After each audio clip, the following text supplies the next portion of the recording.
The strange part isn't that your day was hard. It's that the room is finally quiet, and your mind still sounds crowded. Nothing urgent is happening anymore. But inside, something is still scanning, replaying, sorting, and refusing to power down. You lie in bed and suddenly remember a look on someone's face. A sentence you could have said better starts glowing in the dark. You get home, close the door, and your body looks calm, but your thoughts keep moving like guests who never realized the party ended. For some people, silence feels empty. For sensitive minds, silence is often when the backlog finally becomes loud. That's why exhaustion can arrive late. Not during the conversation, not in the grocery store, not in the meeting, but hours after everything is over. You can seem fine in real time. Then the cost shows up later, when there is finally enough quiet to hear what your nervous system has been carrying. A lot of sensitive people live this way without knowing what they're actually feeling. They just call it being tired, overthinking, or somehow not built right for modern life. But this isn't weakness. It's what happens when your mind keeps processing long after the moment itself has passed.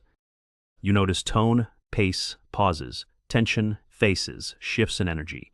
And most of that registration happens so fast you barely realize you're doing it.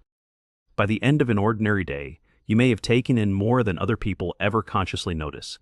Not because you wanted to, but because your mind is built to read deeply.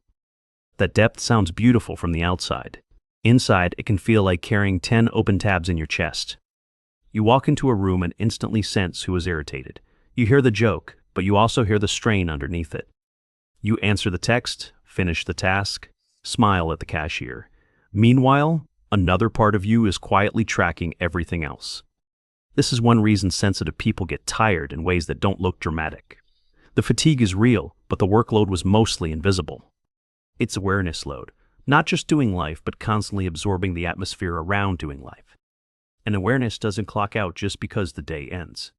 It follows you into the car ride home, the shower, the kitchen sink, the dark. A short conversation can take 20 minutes to leave your system. A weird tone can linger longer than the actual words. That's why you might feel confused by your own tiredness. Nothing huge happened, but somehow your mind feels like it ran a marathon in dress shoes.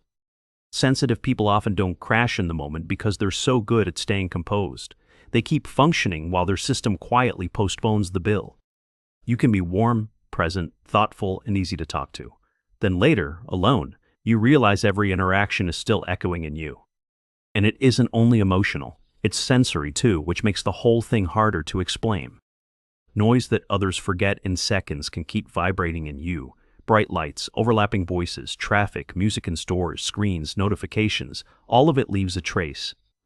Some people brush past a crowded day. Sensitive minds tend to carry fragments of it home like static on their skin. Even pleasant things can be draining.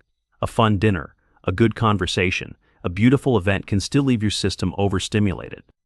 That part matters, because when you're sensitive, exhaustion is not always a sign something was bad.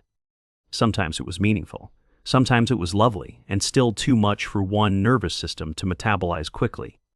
So you come home from something that looked normal, maybe even enjoyable, and suddenly you need an hour of silence just to feel like yourself again. Not because you hated it, but because you felt all of it. This is where many sensitive people judge themselves unfairly. They assume recovery should be instant because nothing outwardly intense happened. But your body doesn't measure intensity the way appearances do. It measures input, subtle strain, emotional texture, and how long you stayed internally alert. And if you are someone who stays calm on the outside, people may never see that internal alertness. They see the steady face, not the constantly translating mind behind it. But sometimes that little space is the only place your system can finally unclench. The only place the hidden noise stops multiplying. Think about how often your body exhales only after people leave. Not because the people were wrong, but because being around minds, moods, and expectations takes actual energy. Sensitive people are often reading more than words. They're reading possibility, tension, disappointment, distance, hunger, impatience, warmth, and what changed when no one named it. Because rest is not just the absence of people. It's the slow return from constant inner interpretation. You may notice this most at night. The house is still, the lights are low, and suddenly your brain starts developing a documentary about one tiny moment from 4 o'clock. You replay how you sounded. You wonder if you were too much, too cold, too quiet, too distant, too eager, too off somehow. Not because you love drama, because your mind is trying to complete loops it never got to finish in real time. During the day, you were functioning. At night, the unfelt details come back asking for attention. This is why tired people can still struggle to sleep. The body is exhausted, but the mind is still sorting emotional files with the lights off.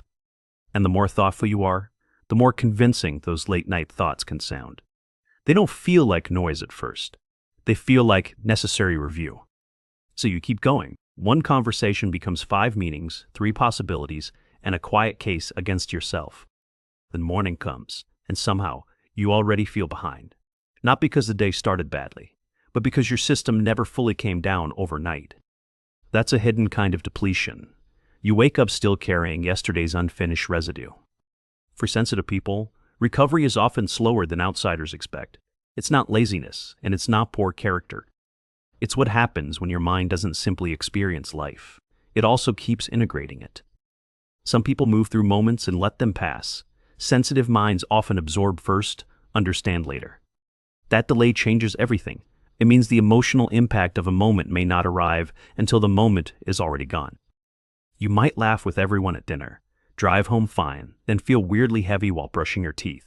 Suddenly, the whole night lands in your body at once. Or you have a short work call that seemed harmless. Hours later, one clipped response keeps circling like a mosquito in a dark room. This isn't because you're fragile. It's because your system is detailed. And detail has a cost. The more finely you register life, the more material your mind has to process when the noise finally stops. That's why highly aware people often crave solitude so intensely. Alone time is not always escape. Sometimes it is repair. It's where your face softens without effort. It's where your thoughts stop performing and start settling. It's where you no longer have to monitor anyone else's energy. No subtle reading, no adjusting, no constant low-level translation. In that silence, you may finally feel how tired you were all along. Not a dramatic collapse, just a deep, private drop. Sometimes it happens in a parked car. Sometimes in a dim kitchen with one light on and nobody asking anything from you. You stand there longer than necessary, because for the first time all day, nothing is reaching into you. Other people's moods reach into you. Noise reaches into you. Urgency reaches into you. Unfinished tension reaches into you. Even small moments can do it. A rushed cashier, a heavy sigh, a text with a period that feels colder than usual. You may tell yourself you're imagining it, but your body has already reacted before your mind finishes arguing. That's another exhausting part of sensitivity. You don't only notice more, you respond to more, even when you wish you didn't. Your shoulders tighten around conflict that isn't yours. Your chest changes when someone nearby is holding back tears. You can feel the emotional weather in a room before anyone says a word, and then you spend energy adapting to a storm nobody else admitted was there. Over time, that creates a strange loneliness. People see you handling things, but they don't see how much handling is happening. So they assume you're naturally calm. They don't realize calm can be expensive. Many sensitive people become experts at looking steady. Their voice stays even while their inner world is sorting 10 layers at once. They know how to stay kind while overstimulated. They know how to keep listening when they're already mentally full. But being able to do that does not mean it costs nothing. Sometimes it costs the whole evening afterward. It can cost sleep. It can cost focus, ease, appetite, patience, and the ability to feel simple. And when this happens often enough, you start believing exhaustion is just your personality. You stop questioning why ordinary life feels so internally loud. But ordinary life may not be ordinary to a mind that registers subtext, pressure, emotion, and sensory detail all day long. What looks small from the outside can be very full on the inside. Because once you understand the workload, shame starts losing its grip. You stop calling yourself dramatic for needing more time to come back to center. You stop forcing yourself to recover in someone else's timeline. You stop treating your depletion like a personal failure. And maybe most importantly, you stop romanticizing it too. Sensitivity is not automatically wisdom if it keeps turning into constant self-abandonment. Being deeply aware can make you compassionate, intuitive, and perceptive. It can also make you chronically overexposed if you never step back from what you absorb. That is the honest reframe. Your depth is real, but so is the wear and tear. You are not meant to be endlessly available to every tone, every shift, every mood, every unspoken thing. A mind that notices deeply also needs permission to close the door. Because when sensitive people stay too open for too long, they often lose the difference between what they feel and what they picked up. Everything starts blending into one long hum. Then rest feels strangely far away. Even in silence, the system stays busy because it never got a clean ending. So it keeps searching. It keeps reviewing. It keeps trying to organize what was never fully released. This is why the world going quiet doesn't always bring peace right away. For some minds, quiet is simply the moment postponed processing begins. And once you see that, so much of your life starts making sense. The late-night thinking, the social aftershock, the need for more recovery than you can justify out loud, the way you can love people and still feel emptied by them, the way a normal day can leave you feeling strangely bruised, the way your body asks for stillness while your mind keeps pacing the hallway, the way you look fine, even when everything in you feels mentally crowded. There is nothing fake about that fatigue. It comes from carrying more impressions than most people ever realized they're leaving behind. And maybe that is the part you needed named. You are not tired for no reason.